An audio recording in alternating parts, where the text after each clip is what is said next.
What's going on, fam? It's your boy Sydney and Tori from thenakedgardeners.com. So today these girls cannot stay here anymore. We thought initially that it would be a good idea to keep the sheep with the chickens, these egg layers.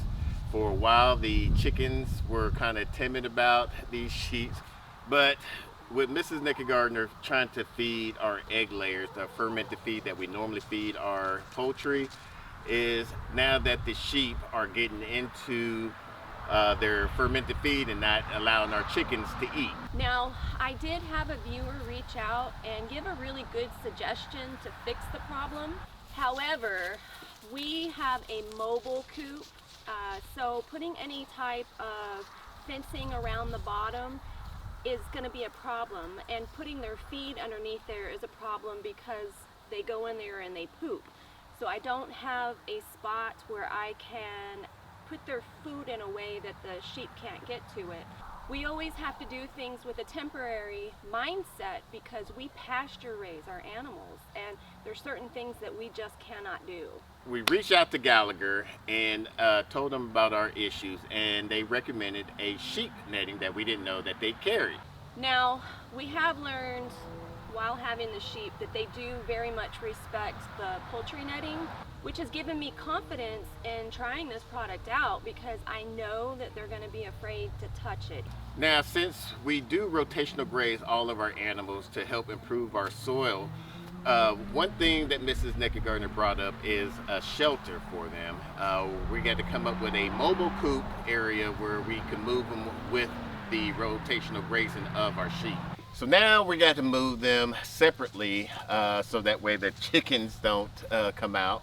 But I don't think we're going to have an issue because we recently bucket trained them to come over here without any type of issue. So I think we're going to have a good chance of moving them to the new location that we're going to be putting them at. Hopefully they will follow. As long as they follow Sugar right here, I believe we'll have a okay moving of the animals. What do you think? Yeah, I feel confident now that they'll follow me anywhere as long as I have food. Yeah.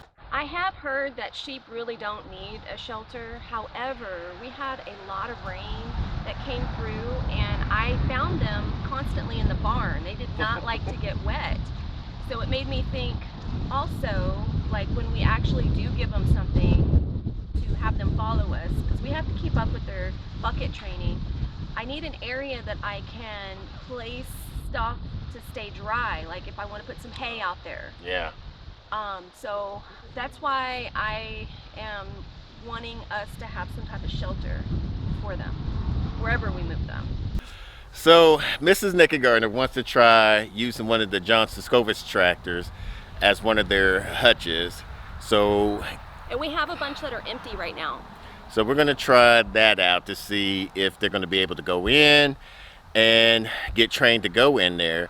The only bad problem is we have two skittish ones, and the one is very, very skittish. So it's going to be interesting to see how she acts in there, if she even goes in there. Yeah, I feel like before we put effort into trying to make a makeshift thing that's going to be a hassle to move, I would rather try a Scovitz tractor. That's one of the things I like about that design, is that like we could put different things inside of it. So we have like 6 available right now.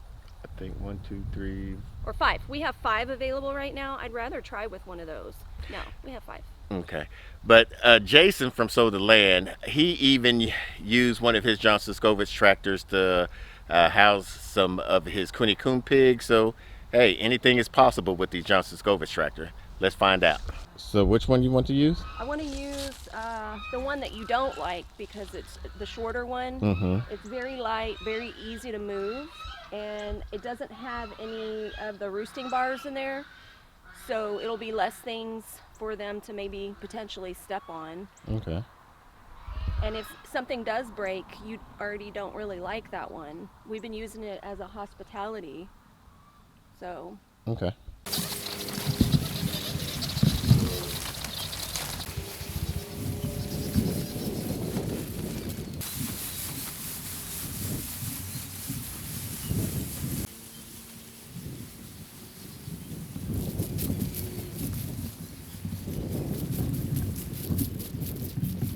Now, how easy was it to move that one? It's the easiest one to move. Yeah, it's my favorite.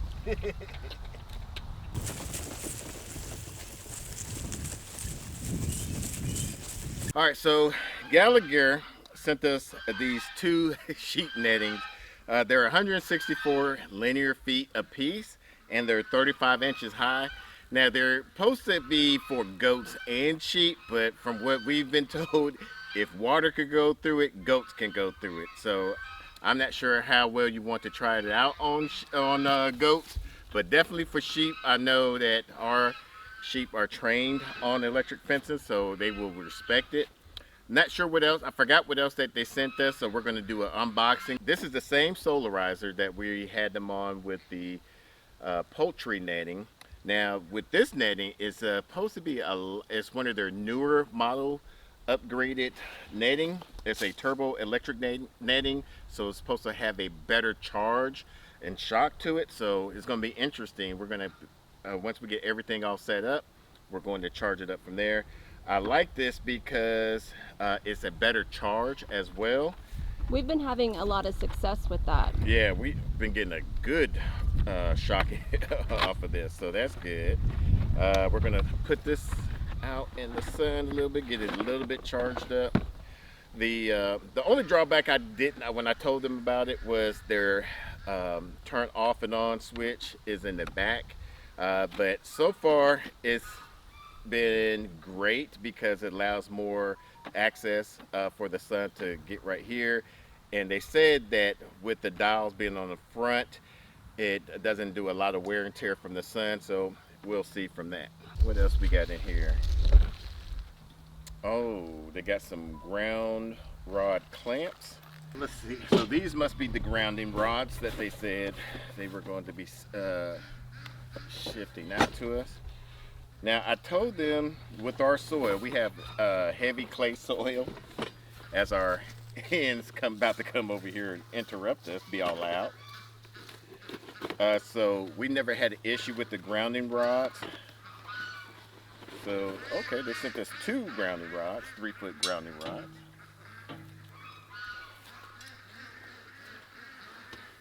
The missus wants to kind of get them around this tree, so that way the sheep can start eating a lot of that bramble and high stuff that's growing right there and be able to rub against there, because Faith needs to get rid of some of her old wool there. So we're going to start with this one first, see how we can wrap it up around there, give them plenty enough space to use.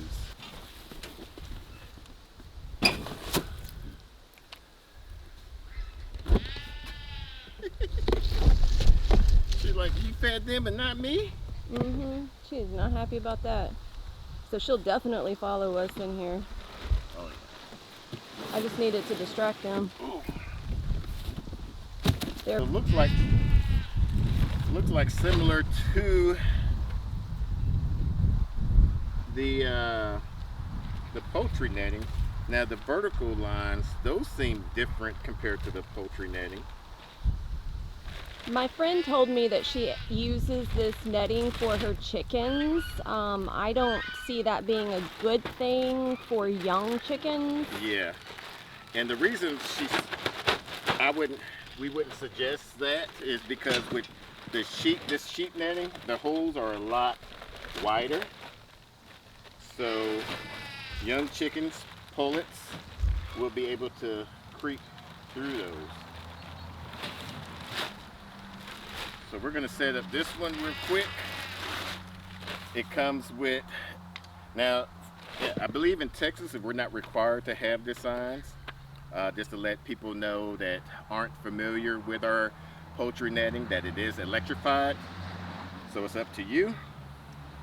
It comes with some straps, of course. They said that there's handles. Do you see handles? I think they just mean with this right here, which we normally tie from the ends. Okay. But, oh, there we go. Now it comes with, of course, your natural spikes. Oh, now what they do is they got the replacement top ends. I usually like to get tent spikes because of durability. Yeah, because these are plastic, they're hard plastic, but with our soil, it's better to have tent spikes because it gets better into the ground and secures the corner post for it. So let's, like I said, let's start this one up.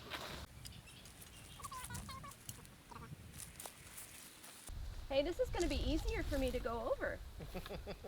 This is my size. Like, this is totally my size. Okay.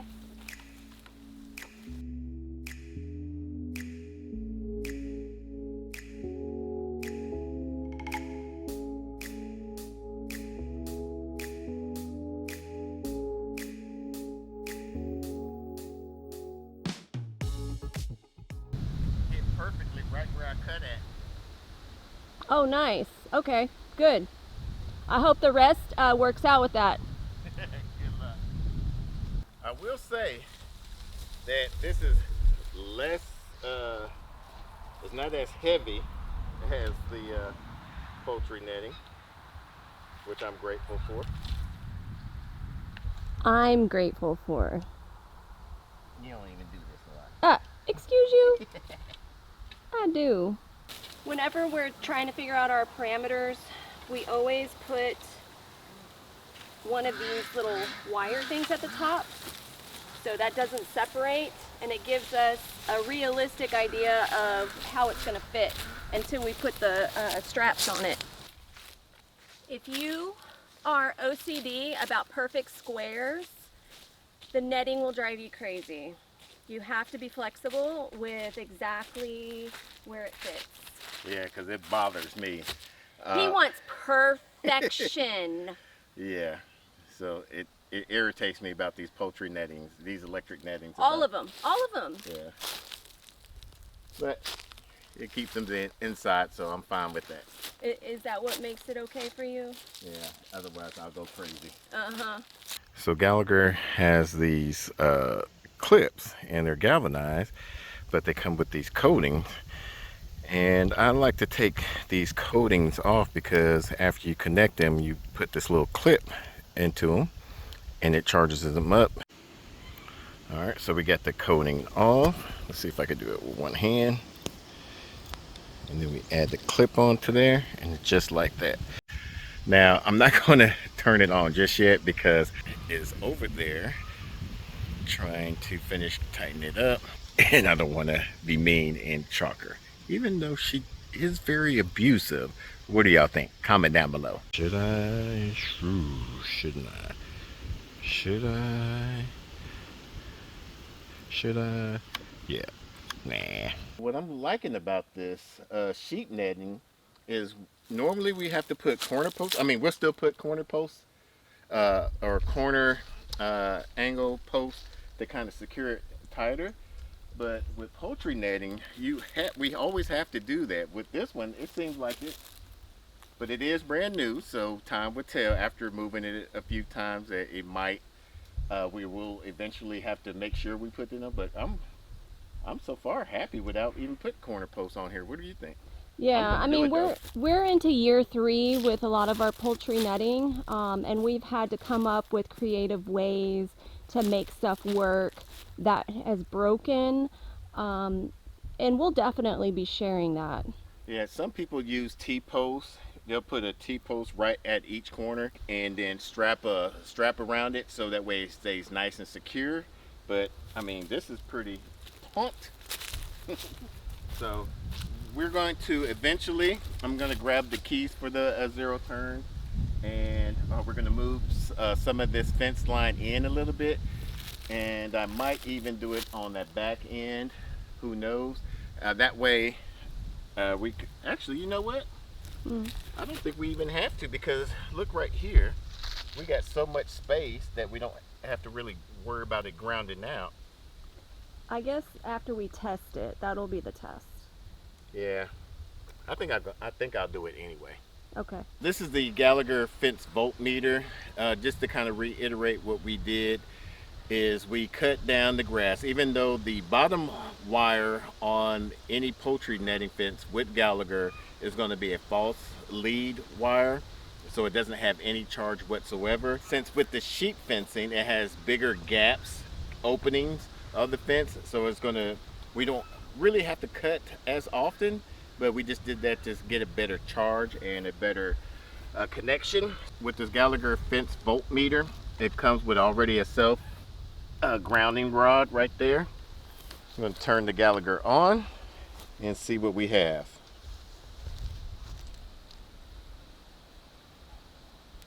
Woo! The sheep don't even like 3.0. 6.5. So Gallagher said that you wanted to get at least a 5 on here. So with this over 6, it will be good. Cutting the perimeter edge does give you a bit more of a charge. Yeah. What's going to help with your charge on your fence is making sure your fence is straight and tight. You also want to have a grounding rod. They gave us a 3-foot grounding rod, and they were saying that for every jewel that you have a solarizer on, that you want to go a foot deep of your grounding rod. We actually have a 6-foot grounding rod where I normally go like 2 feet deep for our poultry netting. So with these 3-foot grounding rod, I went 1.5 feet. I don't have a wire to connect the 2 grounding rods that they gave us, but they gave us some clamps with that. So what I could probably do is when I go to the hardware store, the big box store, get a wire with the clamps, and that will even increase the charge from there. Matter of fact, let's test now this hasn't even been fully charged. This is right out the box. Let's test how much of a charge it has right now.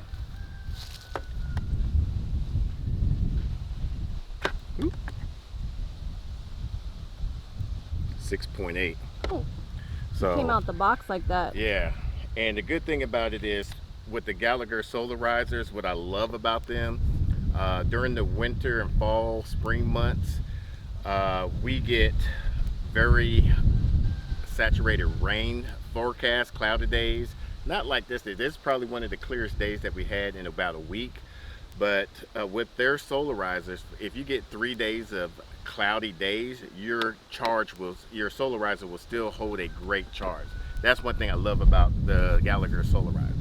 And it's nice if your animals already have learned to respect it at that point. Yeah, let me turn this off before I hop over. I'm not going to hop over this one because that one will probably kind of fry some stuff. We don't want that happening. So now we're going to go walk the sheep over into this new area. They should have a field day with all this grass out here.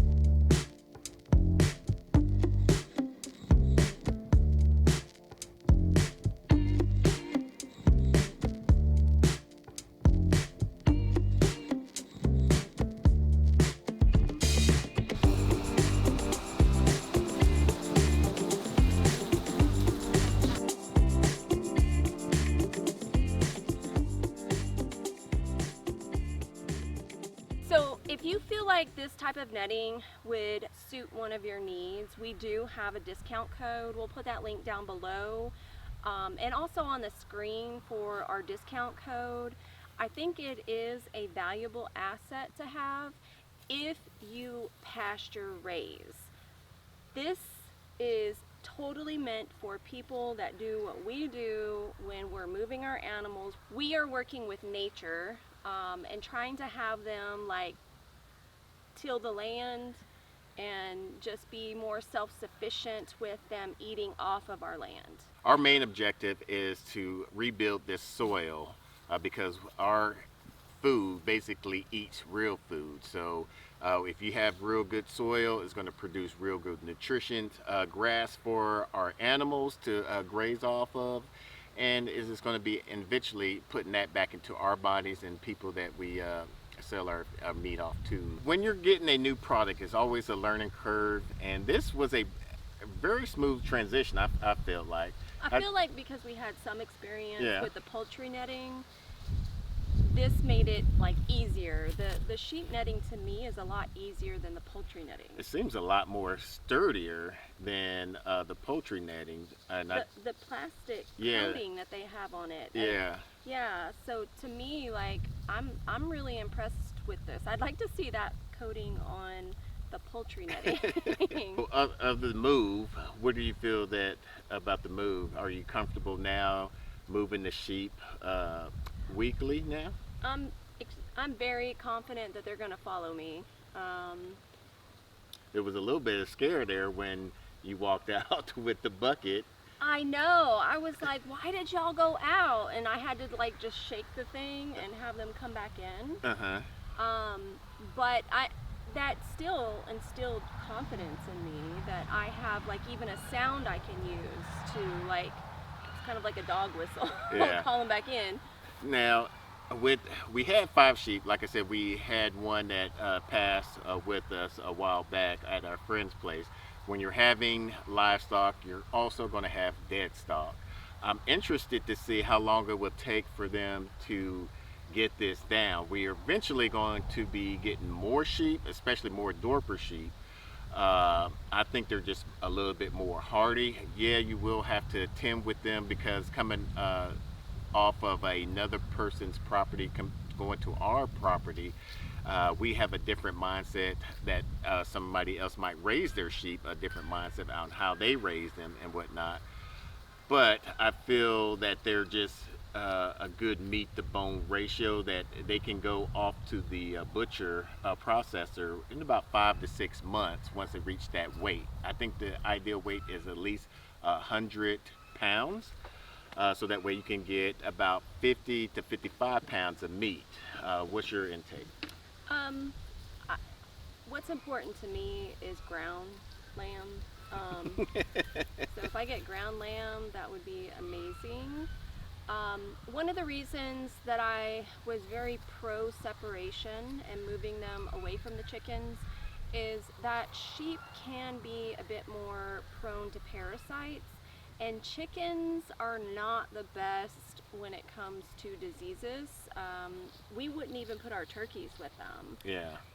So I feel like it's going to be in their best health interest to have them separated. I'm happy to see that they seem very willing, baby. They seem very willing to go into the Siskovich tractor, which just expands the value of that to me. Yeah. Because I'm seeing, like, I might be able to have piglets in there. I might be able to, like, when they have a baby, when they lamb, it just opens a lot more options for me. Yeah. So now we just got to see how well they do off in this area, in this pasture. We are going to be getting some more sheep, and we're going to be very cautious on how we did that. We did a video about that. If you're interested about getting some sheep, we did a video about it. We'll put that off to the side and also in the description down below. Until the next video, let's grow together.